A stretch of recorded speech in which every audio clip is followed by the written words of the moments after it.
အဲ့တော့လောကလူတွေကကိုကျင့်တရားနဲ့ငွေဆိုရင်ငွေနောက်လိုက်တယ်ကိုကျင့်တရားကိုဖယ်လိုက်ပြီးတော့ငွေနောက်လိုက်တယ်ကိုကျင့်တရားနဲ့ယာဓုဆိုရင်လည်းယာဓုနောက်လိုက်တာ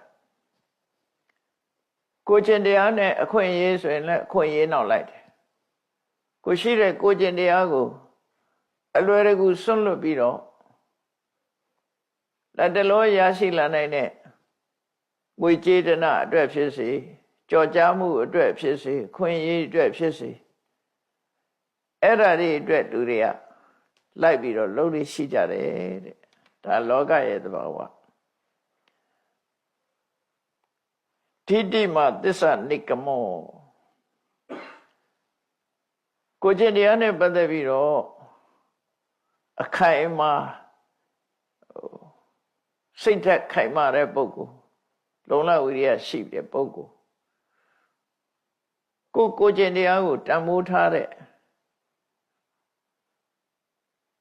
တည်ကြည်ခိုင်မာတဲ့ပုဂ္ဂိုလ်မျိုးထိတိမာသီလကိုစောင့်ထိန်တဲ့နေရာမှာကျူပန်အထုတ်တယ်ကိုကျင့်တရားကိုတန်ဖိုးထားတယ်ကိုကျင့်တရားနဲ့ပတ်သက်တဲ့ခိုင်မာတယ်ဆိုတဲ့အဲ့ဒီပုဂ္ဂိုလ်မျိုးသစ္စာနိဂမောတကယ်ကိုသဘာဝအစစ်မှန်ဖြစ်တဲ့ကိုချင်းတရားကိုသာလဲကြိုးစားအထုတ်တဲ့ပုဂ္ဂိုလ်မျိုး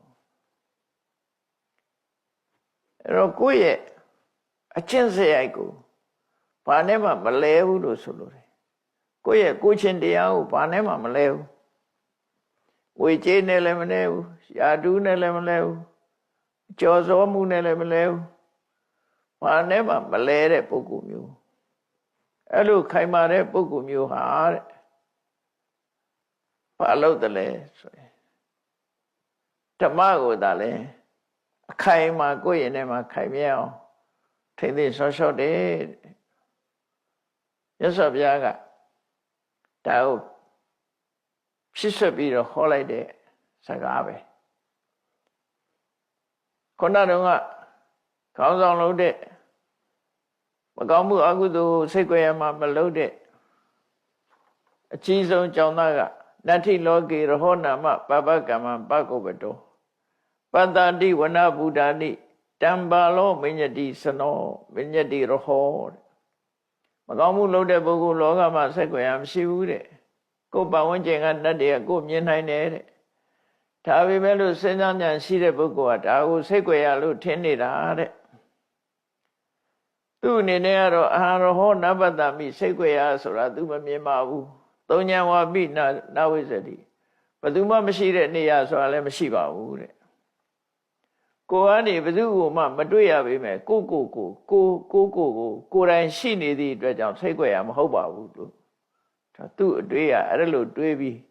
မကောင်းမှုအကုသိုလ်ရှောင်တယ်ဆိုတော့ဆိုလိုရင်းကတော့ကိုချင်းတရားကိုဘာကိစ္စနဲ့မှမစွန့်လွတ်တဲ့အနေအထားမျိုးမြတ်စွာဘုရားကသွန်သင်ဆုံးမပေးတာလားဖြစ်တယ်ပေါ့အဲ့တော့ဘုန်းကြီးတို့တွေလည်းကိုကျင့်သုံးရတဲ့ကိုကျင့်တရားရဲ့တန်ဖိုးကိုထားပြီးတော့